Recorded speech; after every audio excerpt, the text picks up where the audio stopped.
Honest J. Nowak. Oh yeah.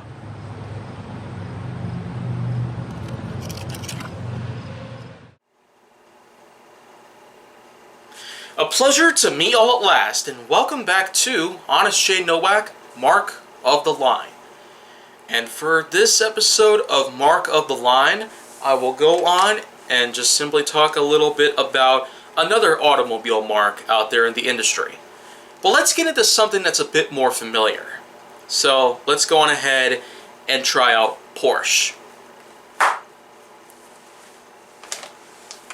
Whether you call it Porsche or Porsche, like the celebrity of the same name, Porsche, this was in fact a huge car marque out there. And even though it's still around today, out there in the middle of Germany, Porsche sure is quite an impressive sports car manufacturer. Porsche was founded in 1931 in Stuttgart, Germany. Exactly 90 years ago. So yeah, this is another case where the timing is pretty much perfect. But aside from that, in the 90 years that Porsche's been running, there are, in fact, nearly 247,000 vehicles, as it was reported in 2017. So the number is pretty much higher than that, in a way. But there are, in fact, lots of models out there that you can pretty much choose from, and lots of which are pretty recognizable.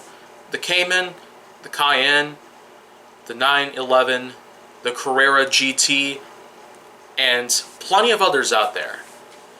But as it turns out, with today, we have lots of Porsches out there that we can pretty much dish out. Old, new, or in the middle, pretty much. Porsche indeed is very known for their sports-like quality.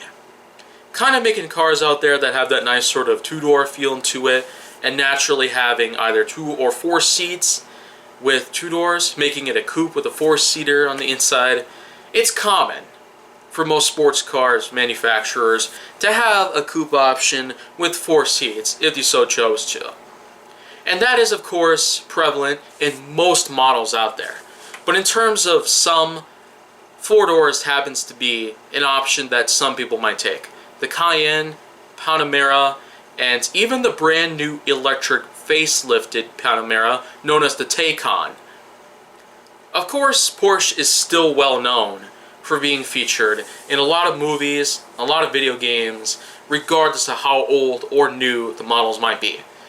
In terms of how you look at the brand back then, it was very successful during the 70s and 80s, with a lot of models out there, including the 971, the 935, and many other 900 series models out there to count.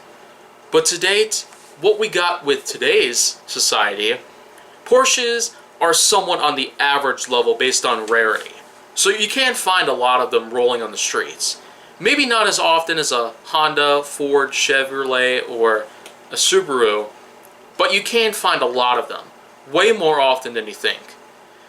In retrospect though, it still does rank high on the rarity scale, mostly because of it being an international sort of model. And like most of them, they're not necessarily as cheap as something that's within these borders. But I will say for sure that most Porsches out there are still indeed pretty amazingly well crafted and impressively well designed. Mostly on the ends of practicality, sportiness, functionality, and most of all, performance. You can find a lot of performance in most Porsches out there to this very day. And in terms of how long Porsche might actually last, who really knows? But one thing for sure is that as long as we're going to have great models out there from the company, it will stick around for a long time. So, of course, that's pretty much just how all that comes together. But in terms of how the company is now, the way that it has back then, with a big influence on most manufacturers, being one of the ones from Germany, you probably won't expect it to be very good. But in terms of how we have it today, it's been amazingly well done. And Porsches are indeed very big, still out on the roads, and always continuing to bring smiles onto people's faces. So that's pretty much it. So if you want to see more go down on my channel, make sure that you like, subscribe, comment, follow me on social media, and stay on the Hollywood side.